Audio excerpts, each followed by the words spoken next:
Okay, I know in the videos you watched, you saw a lot of really great Prismacolor techniques, but we do just need to take a pause and talk color theory for just a second. So I'm just reminding you of the color wheel. We've got our three primaries, red, yellow, and blue. Make sure that's really blue. Blue sometimes looks like this is violet.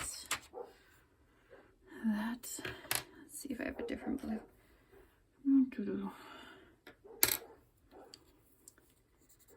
That's blue enough. Okay, so we've got red, yellow, blue as our primaries. We know when they mix, we get a secondary color, which is orange. And for these two, when they mix, we get orange. We get, right here, we get green.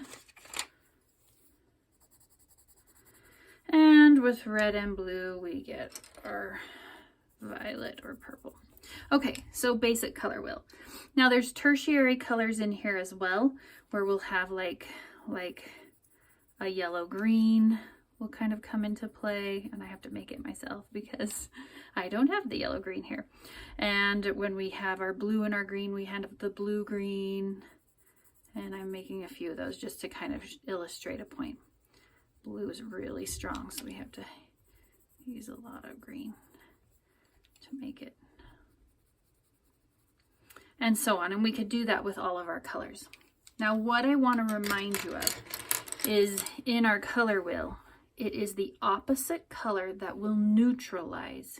So when you saw the artist that was making the spheres, you noticed he was neutralizing or creating the shadow color. It's what the shadow would look like on a box. Like if you had, say, a red box and part of it was in a shadow. It has been neutralized. And to do that, you're adding all of the other primary colors together. So you're adding yellow and blue to red. Or what is yellow and blue? It is green. And it is a cross on the color wheel.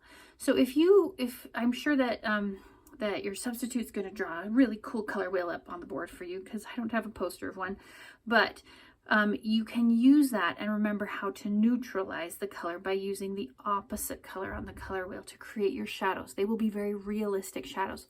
Or if you want to experiment and mix red, yellow, and blue together, what color does it make? You're going to find out that it makes like a muddy brown color. And you can use brown. Brown is probably my favorite neutralizing pencil. I don't even know if I have a brown in here. I do have a brown in here. So if I wanted to neutralize, say, red, okay, I've been shading with red. I've got these really nice smooth shading. I'm leaving the tooth of the paper because we're going to do some stuff with that in a minute. I'm not pressing too hard. But let's say my box starts going into a shadow.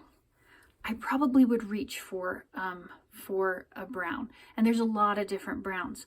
I might reach for a brown that looks kind of has a little more of a cool bit in it, like kind of a more greenish brown than a red brown, because I've already got enough red. If it was, say, green, I might choose a red brown to be the color that neutralizes it. So I can come in here with a little bit of brown and I can create a very realistic shadow. Don't reach for black to make your shadows. It's not realistic. Black is not a neutralizing color. So I can layer as long as I keep the tooth of the paper here, and our paper is medium toothed. I can keep layering as much as I want as long as I'm not pressing very hard. You can see when it's still toothy. As soon as you fill up all of the teeth with wax, it's going to be really hard to get more layers of color on there. If you press really hard and flatten the teeth, then it's going to be really difficult to get more colors. So how I really like to approach colored pencils is I just like to put my layers on lightly.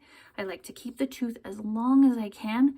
And if I want that burnished look, I know this doesn't look burnished yet, but as soon as I take the colorless blender and I make sure the tip is clean, check it because somebody might have used it. There's a little bit of something on there I can see. I'm going to clean it off on a scratch piece of paper. This looks very airy right now, but watch. If I just come in here with my colorless blender, it's going to darken. Look how much darker that is because I'm pushing that wax down into the teeth. and it's going to mix all of those really richly together if I want that look. But the colorless blender will change it completely. It's a really wonderful tool. You don't ever have to press really, really hard to get it there.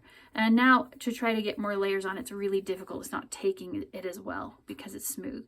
So utilize this. Don't do it too much with this or you're not going to be able to get, see if I color this really dark and I try to get brown into it and make a shadow, I'm going to try, hardly anything's coming off. I can't get any brown on there at all.